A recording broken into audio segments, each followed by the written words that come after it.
What separates the AME church? 1787. We were at the St. George Methodist Church. Yes, sir. We were in a balcony. Black folk could not, the white folk had us in the balconies because the slave owners wanted to watch, make sure we didn't leave. You know my first paycheck from the AME church was?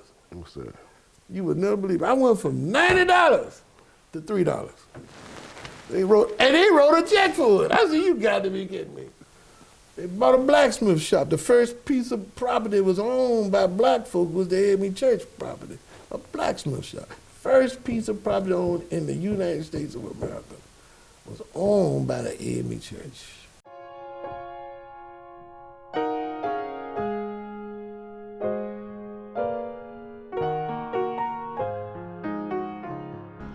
Greater Allen African Methodist Episcopal Church is located at 1620 West 5th Street, at the corner of West 5th Street and College Street in Dayton, Ohio.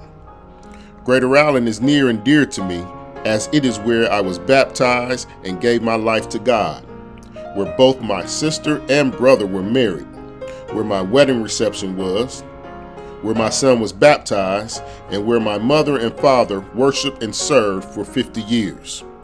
My father, Joseph Taylor, was one of the greatest gospel choir directors. Him beautifully playing the piano is our background music. He was minister of music, directing several choirs, a steward, and Sunday school superintendent. My beautiful mother, Carolyn Taylor, was a member of the Courtesy Club, Stewardess Board Number 3, the lay organization, and the finance committee. Therefore, for me, Greater Allen is home and family, but I'm definitely not the only one who feels this way. Greater Allen is a family church, whether you're kin to each other or not. It's a church full of love and joy, and people care about each other. Greater Allen means the world to me because it's a church of family. Greater Allen has helped me to shape my spiritual life. It has helped me to shape my family, and it's provided guidance for me in everything I've done. And Greater Allen means the world to me. I love the people, I love the hugs, I love the kisses. Greater Allen is a family church. Greater Allen has been my rock and my foundation all of these many years. Greater Allen means family to me. Greater Allen means love to me. It means family, tradition, support, and dedication. Greater Allen is home to me. I've been here since birth, and it means that I am protected and I'm shielded and I've been guided throughout my life. Greater Allen, which was previously known as just Allen, organized as a mission under the direction of AME presiding elder C.D. White on September 13, 1892. In 1907, Allen transitioned from a mission to a full-fledged church. Now, on December 16, 1951, Allen was completely destroyed by fire. But in October of 1952, now renamed Greater Allen, they held their first service in its new building. The new building will be known as the Pollock Building for Reverend M.C. Pollock, who was the pastor of Greater Allen at that time. Greater Allen moved to its current location in 1979 under the direction of Reverend Simon A. Perkins, Jr. In 1988, the Multi-Purpose Center was added under the leadership of Reverend Charles L. Scott Sr., and Greater Allen continued to grow with Dr. Earl G. Harris. Every Sunday, Greater Allen has Sunday school at 9:45. Sunday morning worship service is at 10:45. Bible study with Dr. Martin is held Tuesdays from 6 to 7. And Bible study with Reverend Kidd are Wednesdays from 5:15 to 6:15. Today we have Dr. Elmer S. Martin, pastor of Greater Allen African Methodist Episcopal Church. Dr. Martin was assigned to pastor Greater Allen in November of 2014. He is married to Patricia Martin.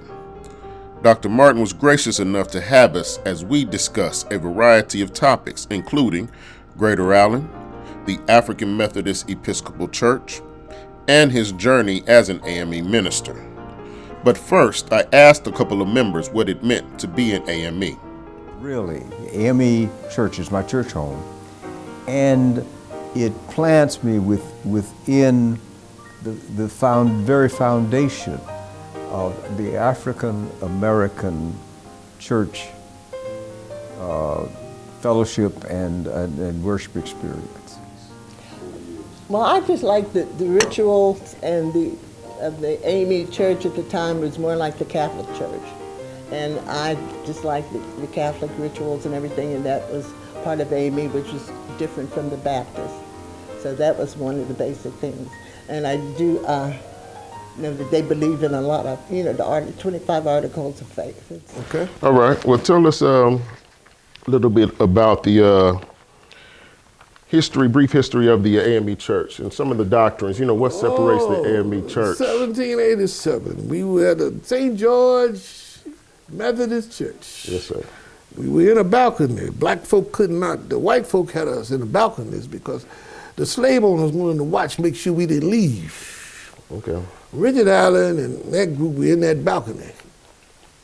And they came down to the altar. And an usher walked up and said, "You out of place." And they said, "If you let us finish our prayer, we won't bother you no more." And we finished that prayer, and they walked out of St. George and organized the free Methodist programs. Okay. Black folk followed them. Not all followed them, but they took enough to start a movement. They bought a blacksmith shop. The first piece of property that was owned by black folk was the AME church property, a blacksmith shop. First piece of property owned in the United States of America was owned by the AME church, a blacksmith shop. And from that on, they went on and fought for the freedoms. Our church has gave Daniel Payne and them came in with the educational piece. They figured out people need to be trained. Okay. The AME church used to have what we call it Sunday school, but it was school. Right. We taught you how to read and write because it was against the law. It was a crime for you to learn how to read and write. So the black church, the AME church, took on that challenge. Gotcha. And developed our people in what they are.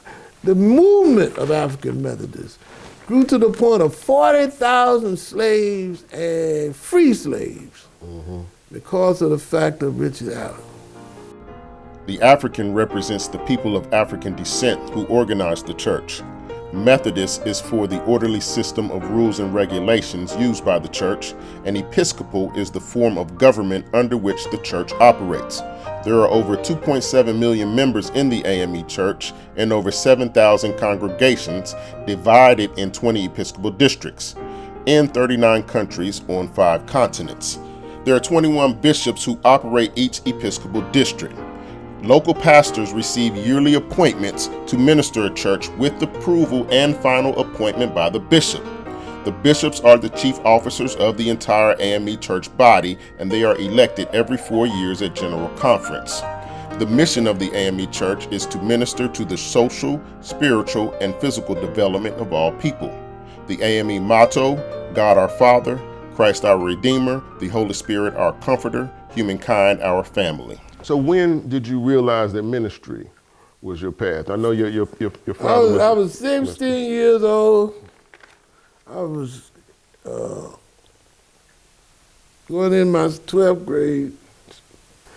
So I went to church one Sunday night. They used to have night service. Right. I went to church that night, and my father, I told my dad, I said, "Dad, I'm going through something wrong with me." I mean, I ain't gonna lie to you. Old man at the funeral home, they let me have a little sip and everything. I thought, I just didn't know what was going on. Right. Every time I would want to do something, I would have this dream and then this white church. No, you were in, where were you? I was in Memphis. Memphis, okay. I was senior in high school, getting ready to graduate. And I told my dad, so my dad had said to me, "Son, me and your mama knows something bothering you, so we gonna do 2 things." My dad said, "I'm gonna do 2 things. Either the Lord trying to get your attention, or we gonna let you see a doctor." He said, "But the first thing I'm gonna do, I'm gonna let you preach the 3rd Sunday in March, 1907. I said, whoa, this preaching thing, wait a minute, hold up. He said, "No, I'm gonna find out."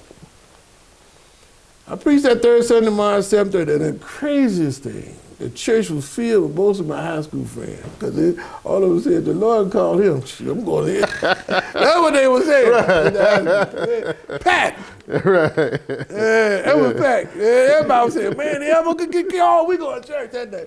It was packed. Right. So, and I got to preach. I preached from the subject, and I got it on the wall, if the shoe fits, wear it. But the amazing thing wasn't about that. They had a reception and all that. But I went to bed that night, that Sunday night, and about 11 o'clock that Sunday night, an angel came in my room, white angel stood, white, just draped in pure white, and said, my peace I leave with you. I mean, it was like, it's like me and you. I was trying to touch it. And I've been preaching from that point to this present moment, 52 years. And I was assigned my first church. I preached in March, and I got my first church in June of '73.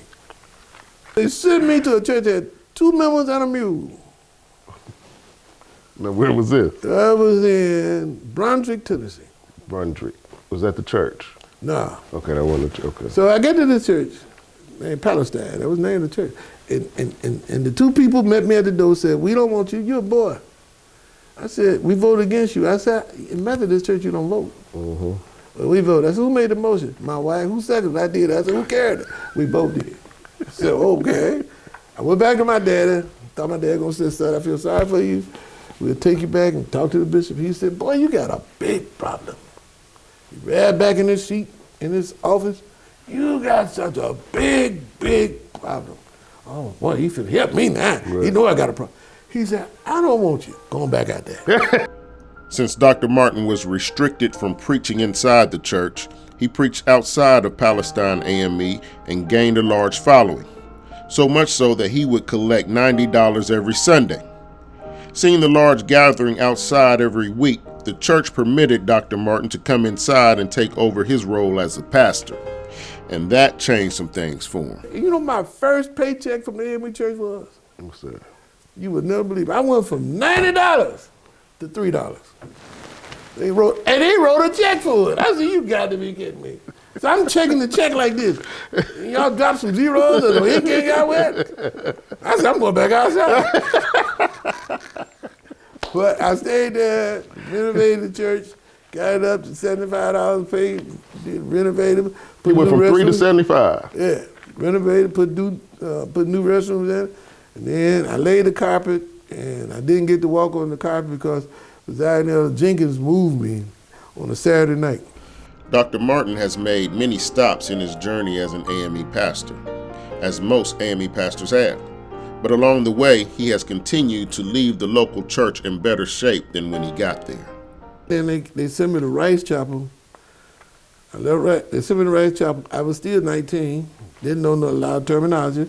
So I get to 19, get to Rice Chapel, and Rice Chapel was in foreclosure. I didn't know what foreclosure meant. I thought there was a holy day or something. But the Lord has blessed me, and I went on and bought the land, some more land back in church. I go build a fellowship hall, but I got moved again. I got sent to Jackson, and I moved that church, bought them a new location. Then I got moved to Louisville, and then I came to Zion Elder, then I came to Hamilton, and I built Payne, Hamilton. So it's been a journey. You know, we spoke to a few members. Yeah. Everybody, of course, everybody loves you, but they love how much you love them and how concerned you are for their well-being. I had a couple of them say, I've never had a pastor be mad at me because I didn't tell him that I was sick. I have so much respect and love for the man who has just done so much to strengthen my faith in God. Just listening to him and working with him side by side on the campaign has shown me how deeply involved he wants to be with the AME Church, how much he loves the church and God, and the decisions he's made with regards to caring for his congregation here has really touched my heart.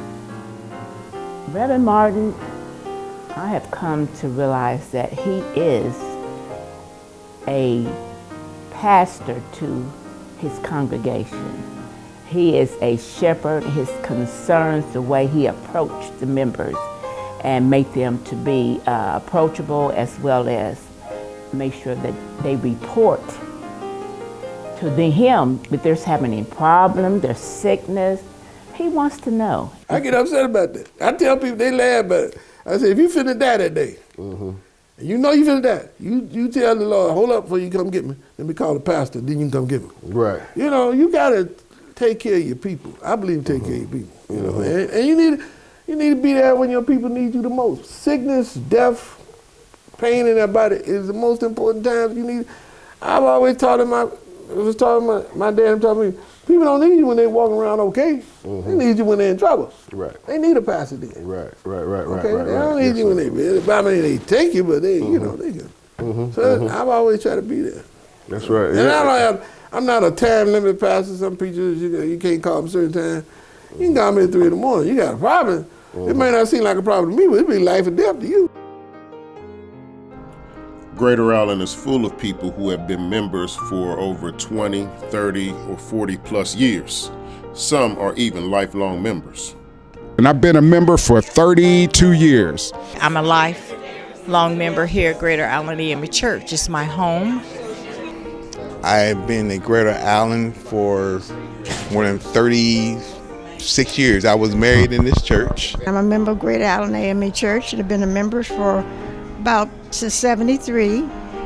I was born and raised in Greater Allen. We have 5 generations. We had 5 generations of our family in this church. This is Greater Allen. It's a wonderful church. I've been here for over 40 years. I'm a member born and raised here at Greater Allen AME Church. And I've been a member of Greater Allen for over 30 years, raised my family, and now I'm raising my family and my grandkids. I've been a lifelong member of Greater Allen AME Church, 5th generation, as a matter of fact. Greater Allen has a number of wonderful, loving senior members, which falls right in line with one of First Lady Mrs. Patricia Martin's passions. I love seniors. I just have a passion for them. So, and I always have. And so the first Sunday we were here, I just kind of looked around to see who I could love on. The purpose of Greater Allen's Young at Heart Senior Club is for its members to increase their knowledge and understanding of aging and to engage in activities that will lead to living a healthy and happy lifestyle. And that's what they were conveying. It's a blessing to have you come in there and be so concerned about the people of the church. Yeah. You know what I mean? Things may not be important to you are important to them. Me and your mother talked one day. I said, this church, I'm gonna get this church credit back. I said, Miss Taylor, how we gonna do this? You gonna take me credit, you know, I'm gonna borrow some money in the name of the church. She said, okay, well. Me and Miss Taylor went and borrow some money. Put the name of the church. I paid 2 payments on it. Came back, paid it off. Built up credit. Absolutely. I did it again. I said, Miss Taylor, we're gonna get 3 more thousand this time. Now this church, because of that, this church has been offered through 3 different financial institutions to finance, do stuff for us. You know, when he did come to Greater Allen, you know, we did have some repairs that we needed to have done at the church. So he was able to bring that spirit of we need a change. The roof was leaking, the bathroom was leaking, but everybody pulled in and we got it done. You know, he cares about the people. That's another thing that was brought up of how much you've done for the church. They said you put the new roof. I came here, the first thing I saw was they had little pots and the roof was leaking. I thought they were decorations. Whoa, these are decorations. No, roof, we did the roof, but the thing that really took us over was that Potter building. You remember that building? Oh yeah, absolutely. You know who told me about that? Who's that? Your mother. Okay. She said, if you're going to do anything, you get that building tore down first. Right. That was the first big project I did. And the people raised the money for it. $26,000, I tore it down. She's in the end. Her brother Green, the rest of them started jumping up about the restroom. Right. We want some diesel.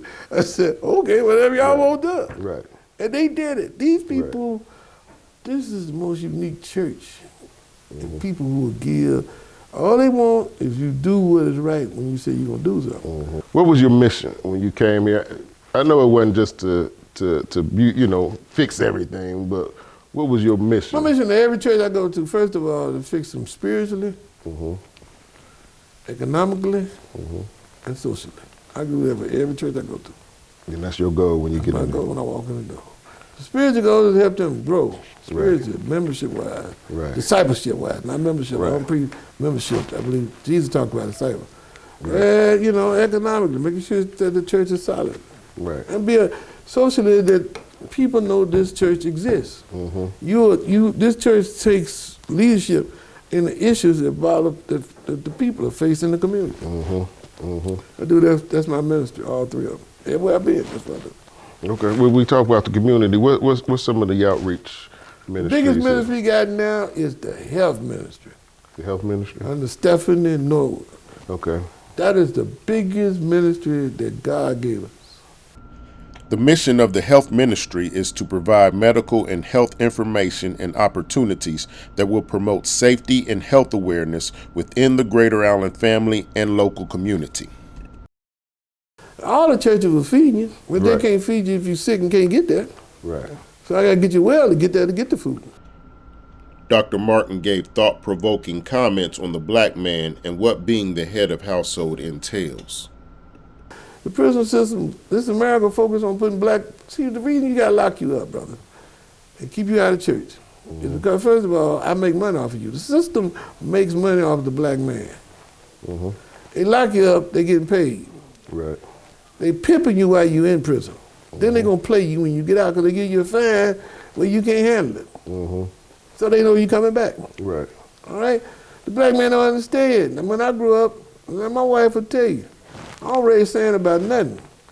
But we all going to church. As the scripture said, I'm the head of the household. And a lot of black men think that means I pay your food bill, buy you some dresses or something like that. No, that's the most stupid logic you can have. Right. The average black woman buy her own dress. Right. Absolutely. Drive her own car. Right. I'm gonna tell you about mine. My wife told me when we were getting ready to get married, she said to me, if you can't bring nothing to the table, don't sit down here and eat.